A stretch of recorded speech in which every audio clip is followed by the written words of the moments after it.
Abel wandered through the sands, a lone warrior, dragging a long, dark sword behind him, his black cloak flowing in the gentle breeze. The sword was thirsty. It had been too long since it tasted blood. What had it been? A day since he cut down 10 men in a tavern without breaking a sweat? They bled and screamed like pigs as he diced them into bloody chunks. He couldn't remember their faces. They hadn't earned that. Very few combatants had been remarkable enough to warrant committing to memory. It was all just more dead flesh. He took a sip from his canteen and sighed. Did this world hold no more challenges? What a boring eternity was laying out before him. His burden as the greatest warrior of all time weighed on him heavier than the chain. It was old and rusty, levered over his shoulder and grasped in one bloody hand. About 15 feet behind him, the chain was connected to a dark stone sarcophagus that was as much a part of him as his eyes, skin, or heart. If ever he was slain in the glorious heat of battle, he'd rise out of it, ready to fight and kill another day. All because of the actions of his worthless, good-for-nothing brother. He looked up when he heard the rush of footsteps and the clanking of armor. Warriors, or whatever passed for them around here, about 20 of them, circled all around him. Yes. Oh, yes. His grip tightened around his sword. One of the warriors called out something about him being under arrest by order of the king for murders beyond counting. Abel couldn't help but yawn. Words, words, words. Why even bother? He dropped the chain, and in one fluid motion, he threw his sword. In a fraction of a second, it pierced the armor of the chattering man, spearing him through his formerly beating heart. The scream died in his throat. He fell to his knees, then collapsed entirely. The other soldiers sent to kill or apprehend him turned to their fallen leader and gasped. It was that little gasp, that moment of distraction, that sealed their fates. Abel's face cracked into a whisper of a grin as he drew 2 long daggers from the darkness of his coat. He'd at least try to have fun with this. Before the others could even get over their leader's sudden death, Abel had vaulted forward and begun his delicate dance of slaughter. Every swing found its way through armor and into skin. He sliced throats, cleaved off heads, parried blows, and pierced hearts. There was barely a single scream. Abel killed too quick for screams. In what would seem like the blink of an eye for some, the soldiers around Abel fell. Most dead, the rest dying. Some looked up to him in their dying moments, in terrified awe of the efficacy of their killer. In their dying moments, they knew that they never had a chance. They might as well have been facing the glistening scythe of death himself on the battlefield. Abel, on the other hand, rolled his eyes and sighed. Another pathetic waste of time. He sensed movement in the corner of his eye. One of the wounded soldiers was limping to his feet, trying to use the sword to lever himself off of the ground. With a flick of each wrist, Abel tossed his knives into the man, killing him instantly. It really was that easy. "Your attempt to kill me does not offend me," he said to whoever was still able to hear. "What offends me is that they would send so few, and that those few would be such pitiful excuses for soldiers. This wasn't a battle. It was a mercy killing." He was ready to turn around, grab the chain, and carry on walking, when he felt a sudden pain in his back. There was a slight whistle, then another sharp spike of pain. There were now 2 arrows sticking out of his back. Abel turned, surprised, and saw a much larger force standing behind him. Swordsmen, archers, men with clubs and axes and chains. The ones he'd killed were little more than a distraction. This was the real threat. This was a real army. Perhaps these fools would give him some actual exercise. He reached into his cloak and pulled out a mighty obsidian battle axe. At the very least, he'd try to have a little fun turning this fighting force into cold cuts. A fog of arrows sailed through the air as he charged forwards, perforating his body, but the injuries didn't slow him down. He lunged, slashed, and cleaved. Even as the weapon struck him, he carried on, killing person after person. At times, it was almost exciting. Almost, but not quite. By the time he was done, none were left standing. 30 arrows were sticking out of him. He'd been cut deep by more weapons than he could count on his fingers and toes. He was breathing deeply, scarred chest pumping up and down. He coughed blood and cracked his neck back into place. They might have cut him a little too deep this time. No matter. Abel fell to his knees, feeling the life draining from him. He wondered when he awoke from the coffin again what the world would look like. Sometimes it was days, sometimes weeks, months, or even years. As he fell forward, dying once again, he'd hoped that he'd wake into a world with a warrior or beast that could actually challenge him. Maybe someday. This was one of Abel's many lives, hundreds of years before he was contained by the SCP Foundation. He's perhaps the greatest warrior who ever lived, died, and lived again. He's a man so individually deadly that not only is he kept in a containment chamber under the sea, surrounded by highly trained and armored guards, he has his own localized on-site nuclear weapon, ready to blow away and annihilate him and his entire containment area if deemed necessary. He may not be a contagious anomalous pathogen or a lethal mimetic hazard, or a giant beast shooting world-destroying fireballs in every direction, but if this one-man massacre was left to his own devices, there's no doubt that he would methodically slaughter his way through the human race until an Keter-Class end-of-the-world scenario was practically inevitable. He was fueled by pure hatred and an almost bottomless bloodlust. He simply lived to fight and kill. And not only did he have the will and the skill to be a pure force of annihilation, but his anomalous abilities also make him perfectly tailored to the task. He has massively enhanced physical strength, speed, and durability, taking the kind of damage that would kill several normal humans to reliably put him down. Though even that is only a temporary measure. Abel will always resurrect back into his black sarcophagus to menace the SCP Foundation another day. It is also effectively impossible to disarm Abel, because he has the anomalous ability to pull deadly edged weapons from localized pocket dimensions at will, and his proficiency with these weapons is unlike any warrior the world has ever known, before or since. During containment breaches, he's regularly killed scores of trained Foundation guards, with both numerical advantages and considerably more advanced ranged weapons. Despite being a simple humanoid, he was taking up a truly insane amount of containment resources. Despite his violent tendencies, Abel is still a recognizable sentient human, albeit an extremely deadly anomalous one. This led some higher-ups at the Foundation to come up with an interesting idea. What if Abel's eternal rage could be harnessed? What if they could use their resources to reshape this rampaging killer into a devoted sword of the Foundation's cause? After all, if he wanted worthy opponents, what could be more worthy than the anomalous monsters that the Foundation faced on a daily basis? And as long as they kept the sarcophagus, even if Abel was killed in the line of duty, he'd still be accounted for. In many ways, if he could be trained and truly brought to heel, there could be no better asset to their coming struggles. It was this logic, allowing anomalies to work for the SCP Foundation in exchange for benefits, that led to the creation of a new, groundbreaking mobile task force, MTF Omega-7, Pandora's Box. This group became the SCP Foundation's Hail Mary Pass. For any particularly dangerous or potentially deadly missions, they could send in Abel along with a group of highly trained Foundation soldiers that even the ancient blade-wielding warrior held respect for. While, like their namesake, Pandora's Box, it would all wind up in terrible tragedy. To begin with, they achieved some of the highest mission successful results of any mobile task force on the Foundation's payroll.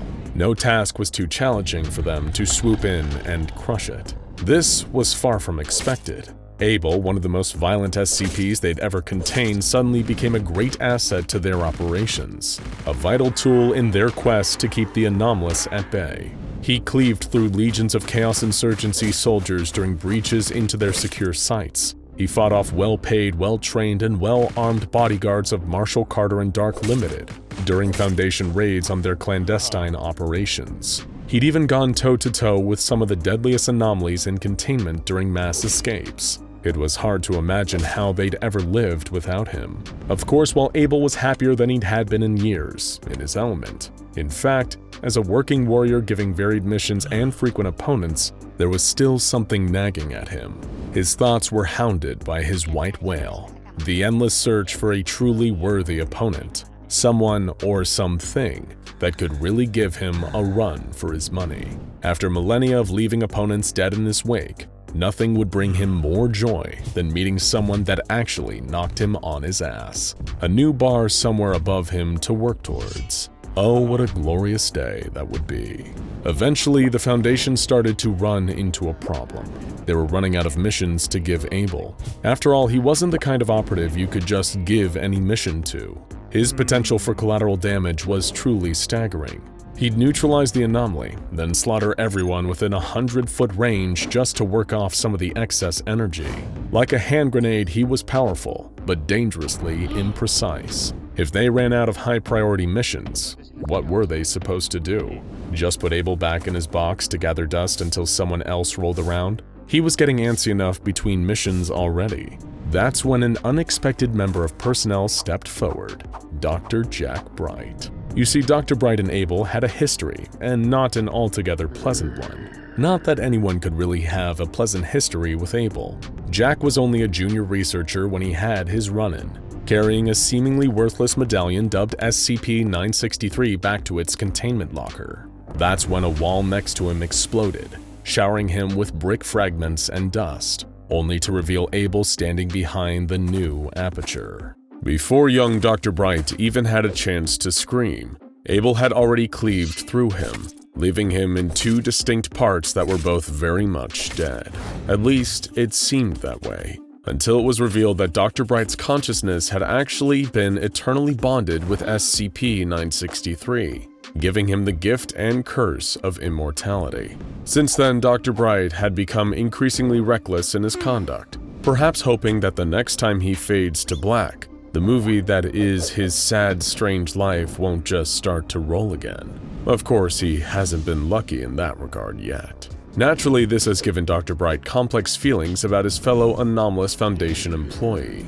So when the call came around, all the senior researchers and site directors asking if there were any tasks that Abel seemed fit for, he had one very pressing suggestion. After all, it wasn't that long after Dr. Bright had been forced into a cross-test with the intention of terminating 682, which had not only been a failure, but a generally painful and exhausting experience. Now, perhaps it would be Abel's turn to take his lumps. He happily put forth a suggestion, claiming that surely the Foundation's new sword-wielding Golden Boy could give the hard-to-destroy reptile the old college try. After all, even if Abel was killed in the process, he'd just come right back. It was a situation where they really could not lose. So why not take a chance? What's the worst that could happen?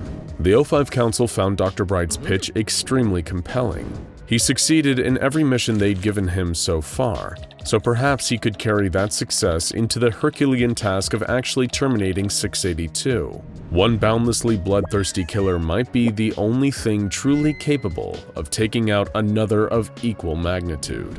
When Abel was informed of this latest mission, he got a scary glint in his eye. They gave him warning after warning. The beast is said to be unkillable. It can adapt to anything. It's killed scores of people and survived the attacks of anomalies thought to be flawless killers. The more it was explained to him, the more Abel felt the tingling sensation deep within.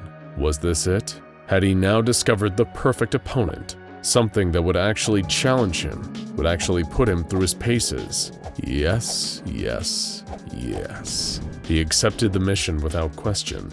Abel would fight SCP-682 until his breath was no longer. In order to prepare for the match, SCP-682 was released into a secure area, rocky desert-like terrain, bordered on all sides by a Foundation perimeter, hundreds of meters away on all sides. They thought it best for the showdown to happen here. After all, with combatants like Abel and 682, it was bound to make a mess, one way or another. Abel strode with pronounced swagger onto the battleground shortly afterwards, carrying perhaps the most powerful sword he'd ever summoned. It was somewhere between a claymore and a chainsaw, an unholy union that gave the resulting weapon a degree of deranged badassery not ever seen on the battlefields of planet Earth before. Carrying this thing, Abel felt like a king, and he was about to slay the most ancient and bestial of monsters. As he approached 682 and took in the whole of it, he could feel his heart pounding with excitement in his chest.